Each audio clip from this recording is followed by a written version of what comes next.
हाँ बच्चों, good morning. आज हम लोग पढ़ेंगे स्वतुल्य संबंध। आइए देखते हैं। स्वतुल्य संबंध के लिए दो नियम जरूरी है कि संबंध जो दिया है उसका प्रत्येक अवयव समुच्चय ए में उपस्थित हो, तो उसके लिए जो उनके प्रत्येक अवयव हैं उनकी पुनरावृत्ति उस संबंध में होना आवश्यक है। जैसे बच्चों देखिए, यहाँ एक समुच्चय दिया है, 1 2 3 है, उसके अवयव है। इस जो समुच्चय है, जो इस समुच्चय से संबंध बना हुआ है, 1 और 1 इसमें है, 2 2 इसमें है, 3 3 है, तो यह स्वतुल्य समुच्चय है। यह स्वतुल्य संबंध बनाता है, संबंध है। ओके, इसमें भी देखिए, ये दोनों हैं, ये दोनों हैं, 3 3 है, ये सभी अवयव इसमें उपस्थित है, इसलिए यह भी स्वतुल्य संबंध है। इसी प्रकार इसमें देखें हम लोग, 1 1 2 2 दोनों इसमें है, 3 का डबल नहीं है इसमें। 3 का इसमें दिया गया है कि जो भी अवयव है उनका पुनरावृत्ति होना आवश्यक है। इसमें हम लिख सकते हैं कि 3 कामा 3 इज नॉट संबंध आर का, मतलब 3 कामा 3 संबंध आर का सदस्य नहीं है। यह होना आवश्यक था, क्योंकि ये जो भी है इनकी पुनरावृत्ति, जैसे 1 है तो 1 1 होना चाहिए, 2 है 2 2 होना चाहिए, 3 है 3 3 नहीं है, इसलिए यह क्या नहीं है, स्वतुल्य संबंध नहीं है, स्वतुल्य संबंध नहीं है। चलिए देखते हैं आगे। इसमें बच्चों बताइए, यह स्वतुल्य संबंध है या नहीं है।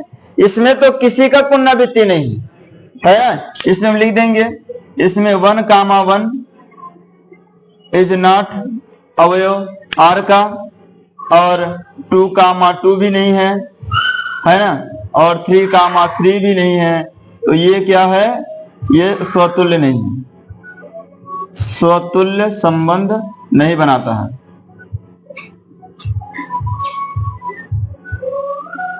स्वतुल्य संबंध नहीं बनाता है। इसी प्रकार बच्चों R5 में भी हम लोग देखें, इसमें भी इनकी पुनरावृत्ति नहीं है, इसलिए यह भी क्या है, स्वतुल्य संबंध नहीं बनाता है। हम इस बात को समझ गए बच्चों कि जो भी अवयव यहाँ पर उनकी पुनरावृत्ति होना आवश्यक है, बाकी और जो भी अवयव हो इसमें उपस्थित होना चाहिए, अदर अवयव नहीं होने चाहिए। नोट करें।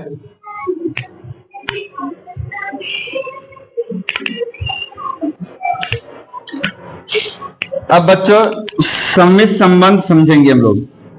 सम्मिश्र संबंध के लिए यदि समस्त A1 कामा A2 उस समुच्चय A के सदस्य हों, तो A1 कामा A2 संबंध R में होने चाहिए, और इसका उल्टा A2 कामा A1 संबंध R में हो, तो वह सम्मिश्र संबंध कहलाता है।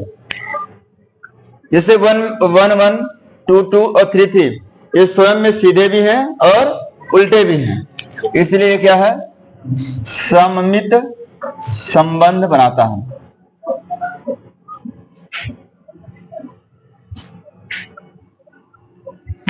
1 1 स्वयं उल्टा भी है, 2 2 का उल्टा करेंगे तब भी यही आएगा, 3 3 करेंगे 1 2 और 2 1 उल्टा है ना, ये भी क्या है, सममित संबंध बनाता है। सम्मिश्र संबंध बनाता है ना। 1 1 2 2 ये तो स्वयं उल्टा रहता ही है, 1 3 3 ये भी है, 1 3 का उल्टा 3 1 होना चाहिए, है सममित संबंध बनाता है। ठीक बच्चों, यहां आप देखिए 1 2, 1 2 को उल्टा 2 1 है ही नहीं है ना। 1 2 को उल्टा 2 1 नहीं है। हम लोग कह सकते 2 1 इज नॉट आर, मतलब आर में नहीं है, अतः ये क्या नहीं है, सममित संबंध नहीं है, या सममित संबंध नहीं बनाता है। 1 2 है, 2 1 है, 2 3 है, 3 2 सब कुछ है ना, तो लिख देना है यह सममित संबंध बनाता है या सममित संबंध है। उतार लीजिए बच्चों।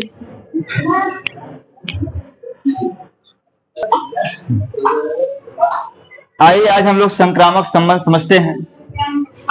यदि प्रत्येक A1 A2 A3 A के अवयव हो, समुच्चय के सदस्य हो, A1 का संबंध A2 से है, A2 का संबंध एक तीसरे व्यक्ति से है, तो इन दोनों में A2 कॉमन है, बचा का A1 और A3, A1 का संबंध A3 से होगा, A1 का संबंध A3 से होगा। जैसे देखिए बच्चों, इसमें यहां 1 1 है, 2 2 है, 3 3, इनमें दोनों में कोई कॉमन है, इन दोनों में कोई कॉमन वाला है ही नहीं, है ना।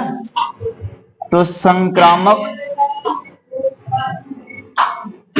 संबंध क्या नहीं, संक्रामक संबंध नहीं है। इनमें ऐसा कुछ हो जो कॉमन वाला एक जरूर मिलना चाहिए। 1 1 मिल गया है ना, 1 1 मिल गया ना। अगर कॉमन वाला मिल गया और अदर कोई चीजें दिए हैं तो संबंध बना रहा है ना। तो आप लिख दो संक्रामक संबंध है। कॉमन वाला मिल जाएगा तभी संक्रामक होता है। चलो कोई कॉमन वाला मिल गया, 1 1 मिल गया है ना, क्या लिखना है, संक्रामक संबंध है।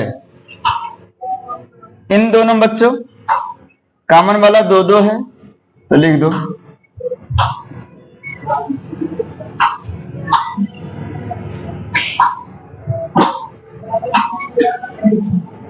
इनमें भी कॉमन वाला है क्या,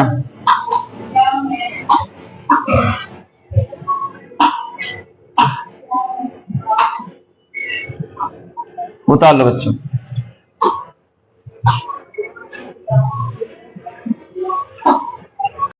में जो 4 अवयव है वह समुच्चय ए का सदस्य नहीं है, इसलिए यह स्वतुल्य संबंध नहीं है। अब इसके बाद हम इन्हीं एग्जाम्पल को सममित संबंध में समझते हैं। थैंक्स। आइए बच्चों, आज हम सममित संबंध को समझते हैं। देखते हैं सममित संबंध के लिए यह समस्त अवयव A1 A2 समुच्चय A में उपस्थित है, तो यदि A1 A2 संबंध R का सदस्य हो और इसका उल्टा A2 A1 भी संबंध R का सदस्य हो, तभी सममित संबंध होगा। देखते हैं बच्चों, यहां पर संबंध R1 1 और 1 का उल्टा भी यही होता है, 2 और 2 का उल्टा भी यही होता है, 3 और 3 का उल्टा भी यही होता है, 1 और 2 का उल्टा 2 और 1 होता है। हम यहां कह सकते हैं 1 2 बिलोंग टू ए, परंतु इसे हम ऐसा कर सकते हैं, और ये भी कर सकते हैं 1 2 बिलोंग टू आर, परंतु बच्चों 2 1 is not belong to R, मतलब इसका उल्टा जो है 1 2 तो है, परंतु 2 1 इसमें नहीं है, इसलिए यह सममित संबंध नहीं बनाता है, सममित संबंध नहीं बनाता है। इसी प्रकार बच्चों संबंध R2 को हम लोग समझेंगे। संबंध R2 में देखें 1 1 का उल्टा भी यही होगा, 2 2 3 3, 1 2 और 2 1, यह सममित संबंध है, सममित संबंध है। क्योंकि वही यही लिखना है कि इसमें जितने अवयव हैं सब समुच्चय ए में है और उसका क्रमिक संबंध में है और क्रमिक युग्म का उल्टा भी संबंध में है। R3 संबंध में हम लोग देखते हैं 1,1, 2,2, 3,3, 1,2, 2,1, 1,3 ये सभी इस समुच्चय के सदस्य हैं, परंतु 1,2, 2,1 का विपरीत है, 1,3 का विपरीत नहीं है ना। हम लोग लिख सकते हैं 1,3 बिलोंग टू ए और क्या कहते हैं, और 1,3 संबंध R2 में भी है, संबंध R3 में भी है, संबंध R3 में भी है, परंतु बच्चों परंतु जो है 3,1 is not belong to R3, इसलिए यह सममित संबंध नहीं है, सममित संबंध नहीं है। आइए R4 संबंध को समझें। 1,2 का विपरीत 2,1, 1,3 का उल्टा 3,1, 2,3 3 इसमें सभी है, अतः यह सममित संबंध बनाता है, सममित संबंध बनाता है। इसके बाद बच्चों हम लोग समझते हैं 1,4, 4,1, 1,2। सबसे पहले तो यह चेक करना चाहिए कि जो संबंध में लिखे गए अवयव हैं क्या वह समुच्चय ए के सदस्य है या नहीं है। हम 1,4 में 4 अवयव 4 जो है समुच्चय ए का सदस्य नहीं है, इसलिए पहला ही नियम इसने पालन नहीं किया, पहले का ही पालन नहीं किया, इसलिए यह सममित संबंध नहीं बनाता है, राइट नाउ।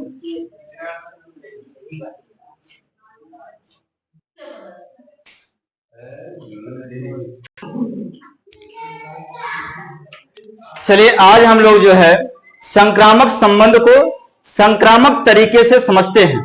देखते हैं बच्चों, संक्रामक संबंध में यदि समस्त A1, A2, A3 समुच्चय ए के सदस्य हो, समुच्चय ए के सदस्य हो तो A1, A2 का संबंध R में सभी अवयव हो, A2, A3 ये भी संबंध R में उपस्थित हो तो A1, A3 इसे संबंध बनाएगा संक्रामक तरीके से। जैसे देखिए बच्चों, हमने माना ये समुच्चय A है, पहले इस तरीके से मेरी बात को समझें आप लोग। हमने कहा ये समुच्चय A है, समुच्चय A में A1 भी है और A2 भी है और A3 तीनों सदस्य हैं इसके। और समझो बच्चों, इसमें जो R है, R जो है इसमें A भी उपस्थित, A1, A2 भी हो और A2, A3 भी हो और A1, A3 भी हो, तो इस बात को हम समझ पाएंगे। देखिए बच्चों, हम एक एग्जांपल से आपको समझाते हैं। A1 तथा A2 दो सगे भाई, दोनों एक ही परिवार के सदस्य हैं। A3 एक लड़की है, फीमेल है, ये अलग परिवार से, दोनों बड़े होते हैं। A2 का विवाह A3 से हो जाता है। ये दोनों का संबंध बच्चों पति पत्नी का हो जाता है, ये दोनों का संबंध पति पत्नी का हो जाता है। तो अगर हम इस बात को समझ पाए कि ये दोनों सगे भाई हैं और ये मान लिया बड़ा भाई हो, तो इसका जो छोटा भाई है वह A3 को बोलेगा भाभी, अर्थात देवर और भाभी का संबंध, देवर और भाभी का संबंध। यही जो है अभी इसका संबंध हो रहा है, इसी संबंध को संक्रामक संबंध कहते हैं। क्योंकि A1 का A2 से संबंध है, A1 का A2 से संबंध इस प्रकार है कि ये दोनों सगे भाई हैं और A2 का विवाह A3 से होने से इनका दोनों का संबंध पति पत्नी का हो जाता है और जब ये दोनों पति पत्नी हैं, इसका ये भाई है, भाई की पत्नी छोटे भाई की क्या होगी, भाभी होगी। इन दोनों में देवर भाभी का संबंध, देवर भाभी का संबंध जो बच्चों, ये संबंध है संक्रामक, संक्रामक संबंध है, संक्रामक संबंध है। इसी तर्ज पर हम लोग समझे, यदि ए में, समुच्चय ए में A1, A2, A3 सदस्य हैं, और जो संबंध R है, जो संबंध R है, इसमें हम देखें कि A1, A2 भी संबंध R के सदस्य हैं, A2, A3 भी संबंध R के सदस्य हैं। इसमें A1 और A3, जो A1 और A3 का संबंध होगा, यहाँ पर जो हम ये कहें ये दोनों उनके एक दूसरे से संबंधित हैं, हम ये कह सकते हैं कि A1, इन दोनों में क्या कॉमन है, इन दोनों में कॉमन है A2। A2 छोड़ दो, जो बचे A1, A3, इन दोनों में संक्रामक संबंध होगा। जैसे इन दोनों में कॉमन क्या था, A2, इन दोनों में भाई A1 का संबंध A2 से, फिर यहां जब संबंध हुआ A2 का संबंध A3 से, पति पत्नी हुए। इन दोनों में कॉमन कौन है, पति, बचा उधर पत्नी, इधर बचा छोटा भाई। छोटे भाई का संबंध बड़े भाई की पत्नी से देवर भाभी का संबंध होगा संक्रामक संबंध। ये संक्रामक तरीके से, थैंक्स,